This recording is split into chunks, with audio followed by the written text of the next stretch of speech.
الرجيم بسم الله الرحمن الرحيم قل للمؤمنين يغضوا من أبصارهم ويحفظوا فروجهم ذلك أزكى لهم إن الله خبير بما يصنعون صدق الله اللهم صل على محمد وعلى آل محمد كما صليت على إبراهيم وعلى آل إبراهيم إنك حميد مجيد اللهم بارك على محمد وعلى آل محمد كما باركت على إبراهيم وعلى آل إبراهيم إنك حميد مجيد الحمد لله আল্লাহ তাআলার দরবারে লাখো কোটি শুকরিয়া যে মহান আল্লাহ সুবহানাহু ওয়া তাআলা আমাদেরকে কোরআনের আলোচনার মজলিসে কোরআনের আলোচনা শোনার তৌফিক দান করেছেন। আলহামদুলিল্লাহ। আল্লাহ তাআলার লক্ষ কোটি দরুদ ও শান্তি বর্ষিত হোক দু জাহানের সরদার সাইয়্যিদুল মুরসালিন খাতামুন নবিয়্যিন জনাবে মুহাম্মদ রাসূলুল্লাহ সাল্লাল্লাহু আলাইহি ওয়াসাল্লামের উপর সাল্লাল্লাহু আলাইহি ওয়াসাল্লাম। সম্মানিত উপস্থিতি, আমি আপনাদের সম্মুখে আজকে আমার আলোচনার বিষয় হলো ব্যভিচারের বর্ণনা। ব্যভিচার এটা অত্যন্ত একটা গর্হিত কাজ। এই ব্যভিচার এটা আল্লাহ তাআলার কাছে খুবই নগণ্যতম একটি কাজ। এটা করলে আল্লাহ পাক বান্দার উপর খুবই রাগান্বিত হন।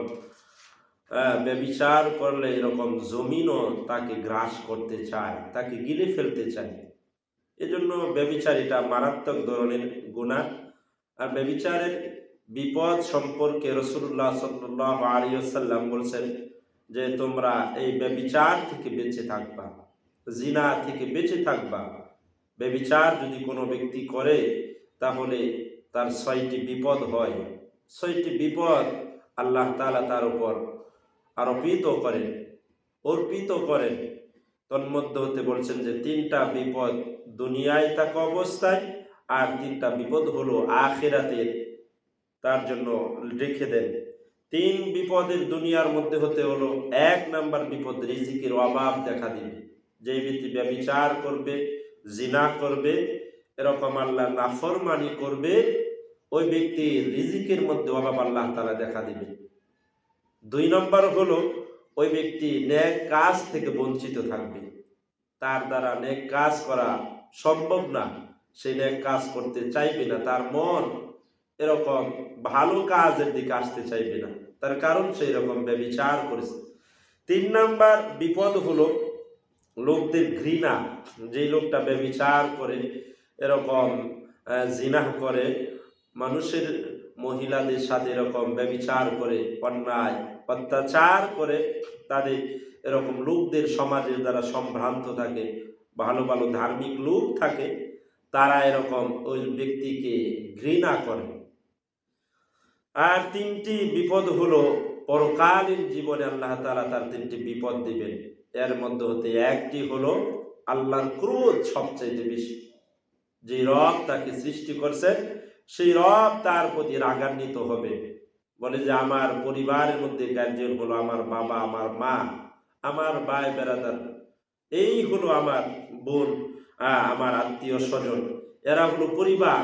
এই পরিবারের মধ্য থেকে যদি আমার বাবা আমার প্রতি রাগ করেন, আমার মা যদি রাগ করেন, তাহলে এর চাইতে আর কি ঘৃণিত হতে পারে? আমি হতে পারি অনেক বড়, অনেক জজ, ব্যারিস্টার, এমপি, মন্ত্রী কিংবা হাফেজ, মাওলানা, মুফতি, যাই কিছু হোক না হই না কেন, যদি আমার বাপ আমাকে পছন্দ না করে, যদি আমার মা গর্ভধারিণী মা আমাকে এরকম অপবাদ দেয়, ক্রোধ দেয়, ধোঁকা দেয়, এরকম আমার জন্য আল্লাহর কাছে দোয়া করে, সে রাগান্বিত থাকে, বলে এর চাইতে মুসিবত আর কি হতে পারে? এর চাইতে দুর্ভাগার জীবন আর কি হতে পারে?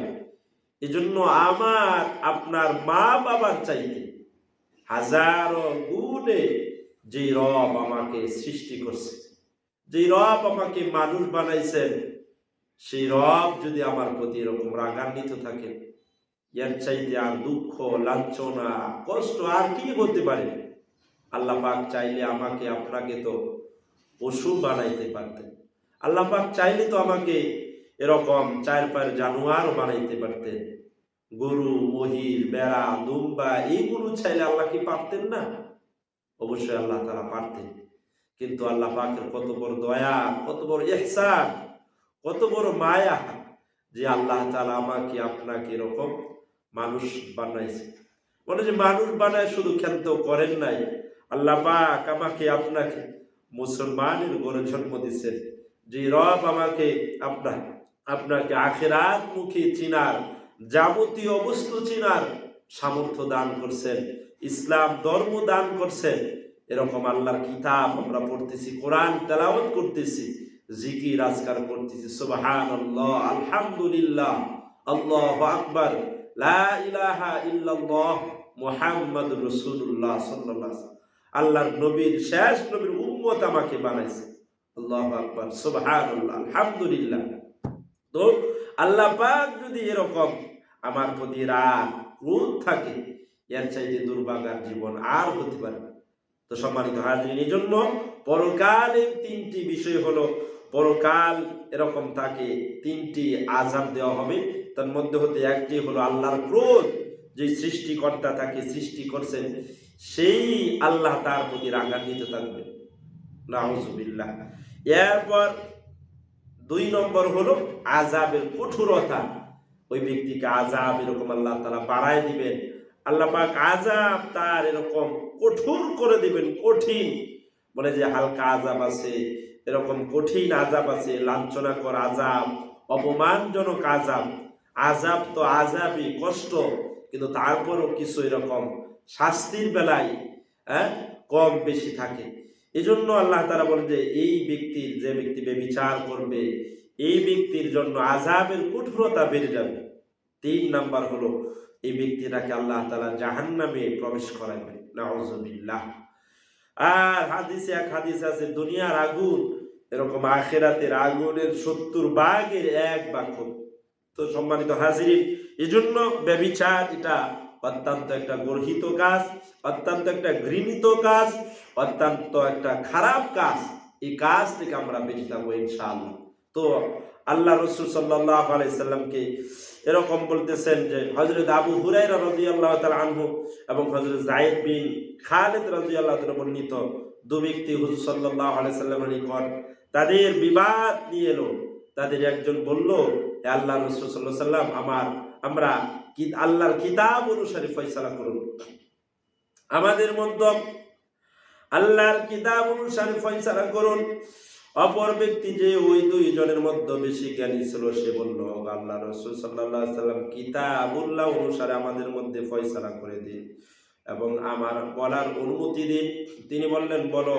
সে বলল, আমার পুত্র ওই ব্যক্তির স্ত্রীর সাথে, আমার পুত্র ওই ব্যক্তির মজুর ছিল, কামলা ছিল, আমার ছেলে ওই ব্যক্তির স্ত্রীর সাথে জিনা করেছে, ব্যভিচার করেছে, এজন্য আমি তার জন্য তাই 100 বকরি এবং আমার একটি দাসী তাই দিয়ে তাকে মুক্ত করে আনলাম। এরপর আমি আলেমদের জিজ্ঞাসা করলাম, তারা আমাকে জানালো আমার ছেলেকে 100 দৌড়া মারা হবে এবং 1 বছরের দেশান্তর করা হবে। আল্লাহ রাসূল সাল্লাল্লাহু আলাইহি সাল্লাম বললেন যে তোমার ছেলেকে নিয়ে আসো এবং ওই 100 পুত, ওই 100 যেইগুলো দিয়েছিলে দাসী, 100 বকরি এটা এবং একটা দাসী, এটাকে নিয়ে আসো, আর তোমার ছেলেকে নিয়ে আসো। আল্লাহ রাসূল সাল্লাল্লাহু আলাইহি সাল্লামের নিকট নিয়ে আসা হলো এবং আল্লাহ রাসূল বললেন যে এইগুলো তোমার কাছে রেখে দাও, আমি অবশ্যই আল্লাহর কিতাব অনুসারে তোমার ছেলের ফয়সালা করে দেব। আল্লাহ রাসূল সাল্লাল্লাহু আলাইহি সাল্লাম বললেন যে এই ছেলেকে 100 দৌড়া মারা হবে এবং 1 বছরের দেশান্তর করা হবে। আল্লাহ রাসূল সাল্লাল্লাহু আলাইহি সাল্লাম এই ফয়সালা ছেলেকে দিয়ে দিলেন। আর ওই মহিলার ব্যাপারে বললেন, আল্লাহ রাসূল বললেন যে হে উনাইস, ওই মহিলার নিকট যেও, সে যদি স্বীকার করে তাহলে তাকে বস্ত্রাঘাত করে হত্যা করো। সে তা স্বীকার করলে তিনি তাকে বস্ত্রাঘাত করে হত্যা করে ফেললেন। এই হলো ব্যভিচারের হুকুম হাকাম। আল্লাহ রাসূল সাল্লাল্লাহু আলাইহি ওয়াসাল্লাম এই হাদিসে নবীজি সাল্লাল্লাহু আলাইহি ওয়াসাল্লাম ব্যভিচারের হুকুম বর্ণনা করেছেন। ব্যভিচারী পুরুষ হোক বা নারী হোক, সে যদি মুহসিন তথা বিবাহিত হয় তাহলে তাকে 100 দুররা মারা হবে। পবিত্র কোরআনেও তা বলা হয়েছে। আল্লাহ তাআলা বলেছেন, আয-যানিয়াতু ওয়াজ-যানি ফাজলিদু কুল্লা ওয়াহিদিন মিনহুমা মিআতা